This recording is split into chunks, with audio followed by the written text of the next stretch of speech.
Hi, everybody. Thank you for joining me here again on Let's Talk Weather. Yeah, it's been a few days since I was able to record.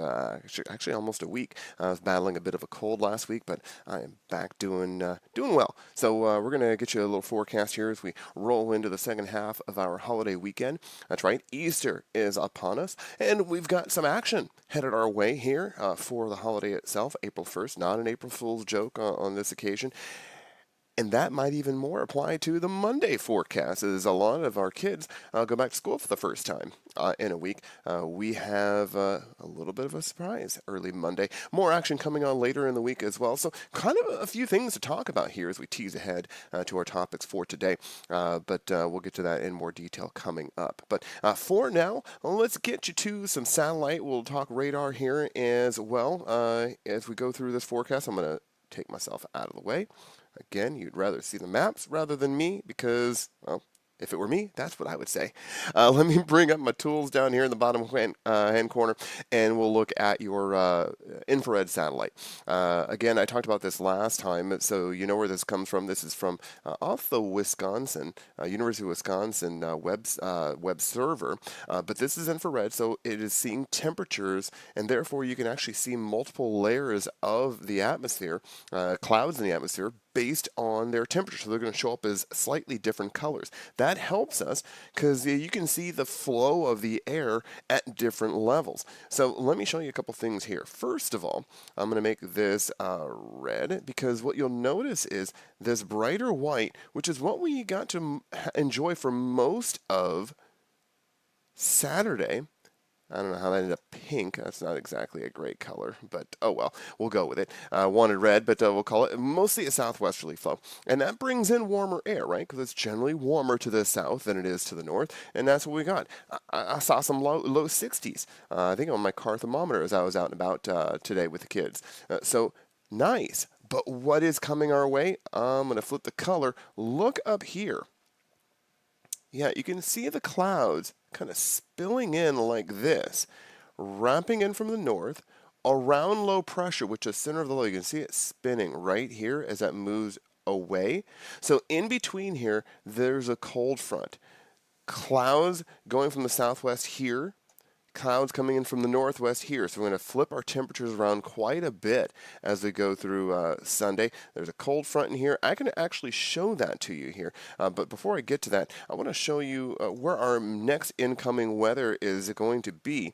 And I want you to look out here to the west. It's going to be right about out in here. And when I go to the radar, you'll see what I'm talking about. It's not very descriptive as you look at the satellite picture, but trust me, that's what's going to get us going into Monday morning. And what do I mean by get us? Well, you'll see. Okay, so let's move ahead here and we'll talk about what is going on as far as weather is concerned. Remember the front? I told you there was a front on the way. This is a surface map. This actually comes from NOAA, National Oceanographic and Atmospheric Association. You can do a web search for it, I think, or let me I'll full screen this. You can actually see the website up here to the top left if you pause this so you can get it there yourself. But this is very cool surface analysis. It's done by National Weather Service or NOAA. And it's put out every 3 hours, give or take.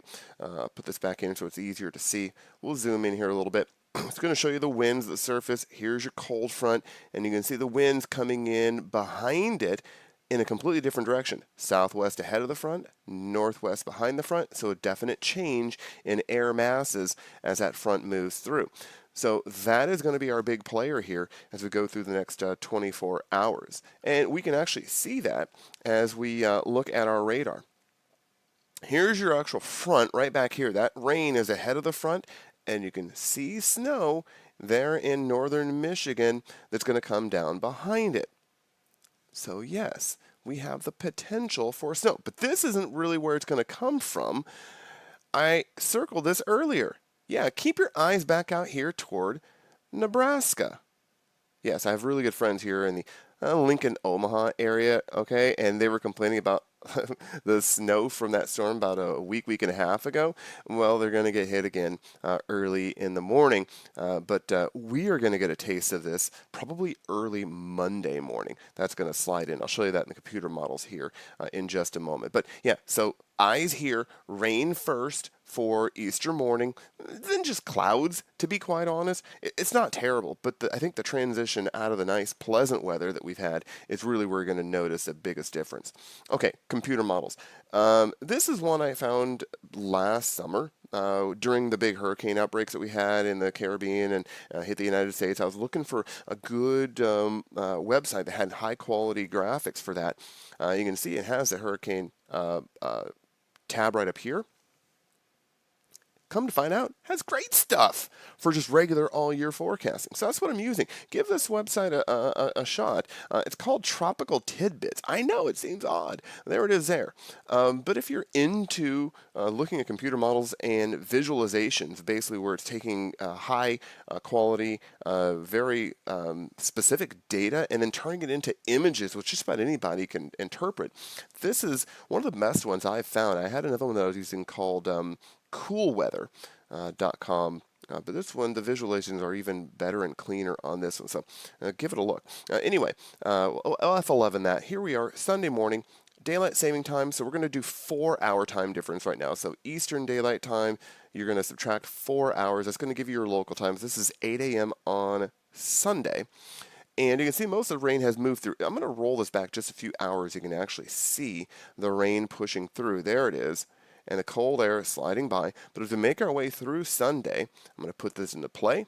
I'll let the computer do the talking. And you can see not much is happening. This is 1Z. This is about 9 p.m. on Monday. It's been just a cloudy day. Temperatures have been falling, but it's really just a cloudy day, a little bit breezy. No big deal. But as we push into Monday, here comes that surprise. Oh, yeah. How about a little bit of the white stuff? Okay, on the map it's blue, but it's snow. Allegheny County is right here, and you can see the heaviest of it is right along the border, northern West Virginia, along the Maryland border. But it doesn't take much for that to slide to the north, or it could even slide to the south. So it's not a done deal as far as how much we're going to get. I'll show you the predictions here in a second, at least the computer predictions. But hey, that's plain old-fashioned snow. Next question. Delay, 2-hour delay, potentially? I think it's really going to be about where you live and how far that slides. So potential is there. How about I give you that? The potential is there for a 2-hour delay on Monday morning.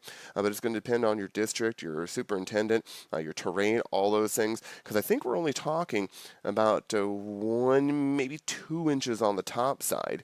And it will depend on where you are, whether those 2 inches happen. I'm going to roll this through before we get to the actual predictive on the snow. But you can see high pressure building in from the west out here as that snow moves out. So that tells me on Monday there's really not much happening behind the snow other than colder temperatures moving in.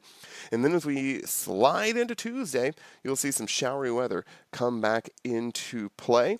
As we move into early Tuesday, here it is, 12Z, 8 a.m. Plenty of rain around the region.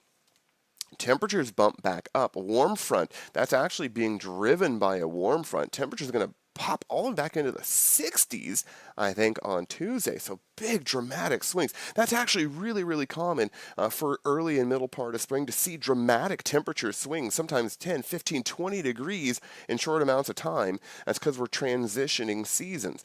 So that's what we're going to go through here. It's going to be a roller coaster ride of a week. All right, let's move ahead and I'll talk about the snow accumulations. You'll notice that it is not a really big deal here. We are seeing some numbers in the 2 to 3 inch range. Let's focus on that here in that circle. 2, maybe 3. I think that's probably a little high. 1 to 2 seems a little bit safer based on what I'm seeing and how it's moving. But definitely worthwhile to make sure you're paying attention to that early on Monday morning. Make sure that you don't have a delay, or if you do have a delay. But that is why on that one. Now, temperature-wise, I do want to kind of just give you a little taste of it. As we go through the next couple of days, we're looking at some pretty sizable changes. This is, we'll talk about how to interpret this another day, but I'll just kind of spotlight some ones. Look at this. Tuesday's high, 70 degrees. Will it really be that warm? I'd probably be safer with the mid to upper 60s, but that clearly indicates a dramatic swing in temperatures from 47 on Monday, 70 degrees on Tuesday, back to a morning high. Temperatures are going to fall, right, during the day because it's 66. This is actually at 8 p.m.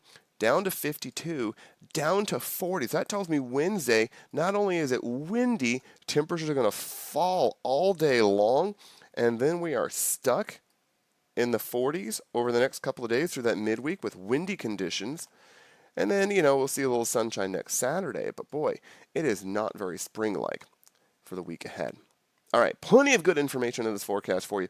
This one has lots of stuff for the early week. I'll hopefully be able to update later on this week as we move through these dramatic changes in our weather.